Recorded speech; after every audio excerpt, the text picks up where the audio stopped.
మంత్రుల grade war అధిష్టానమే ఇచ్చిందంటూ ముఖ్యమంత్రి A B C D. పనితీరు పైన ఇద్దరికి డి, మరొకరికి C grade. Revanth Reddy grading పై అమాత్యుల ఆగ్రహం. మీకేం గ్రేడ్ ఇచ్చిందంటూ ఎదురు ప్రశ్న. సీఎం గ్రేడ్ను బయట పెట్టాలని డిమాండ్ అంట. ఇక్కడ అయింది కథ.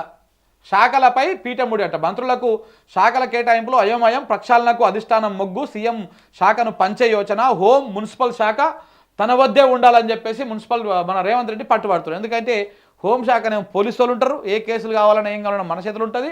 మున్సిపల్ శాఖనేమో పైసలు వస్తాయి బగ్గా. ఈ రెండు కావాలి మనకు. సీనియర్ మంత్రులతో అన్ని శాఖలు నీ దగ్గర పెట్టుకోరాదు. ఊకే ఎందుకు ఈ హోము గీము అంతా. కింగ్ అన్ని శాఖలు నా దగ్గరనే.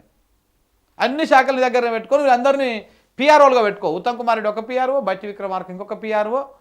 నువ్వు ఆదేశాలు ఇస్తే వాళ్ళు పనిచేసి పెడతారు, సంతకాలు పెడతారు. సీనియర్ మంత్రులతోటి చర్చించాలన్న రాహుల్ గాంధీ. ఒక్కొక్కరుగా సీనియర్లు ఢిల్లీకి బయలుదేరుతా ఉన్నారు, వాళ్ళు పోతా ఉన్నారు. భార్యతో కలిసి ఢిల్లీకి పోయిన ఉత్తమ్, ఆయన వెనకాలనే బట్టి విక్రమార్క కూడా పోయిండు. అన్న తోక కట్ చేస్తేందుకు చాలా అద్భుతమైనటువంటి ఎక్స్ప్రెషన్. మీరు ఈ ఫోటోని రోజు ఒక్కసారైనా చూడరు.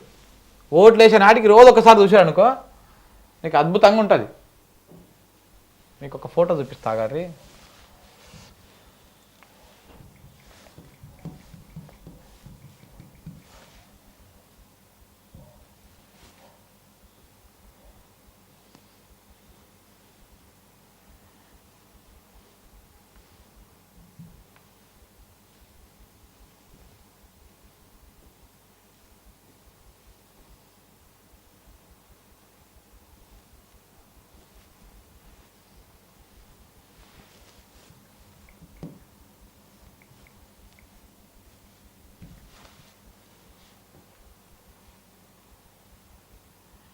అదే దొరుకుతలేదా? అది మంచిగా ఉంటుంది ఫోటో. అది ఇంకా ఫోటో చూడాలి మీరు.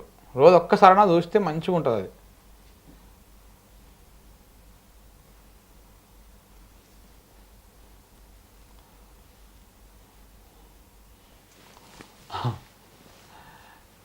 నాకు అది గుర్తుకొస్తేనే నాకు వస్తుంది.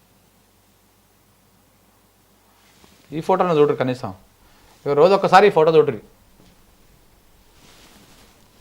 ఇక రోజు ఒక్కసారి ఈ ఫోటో చూడాలి మనం.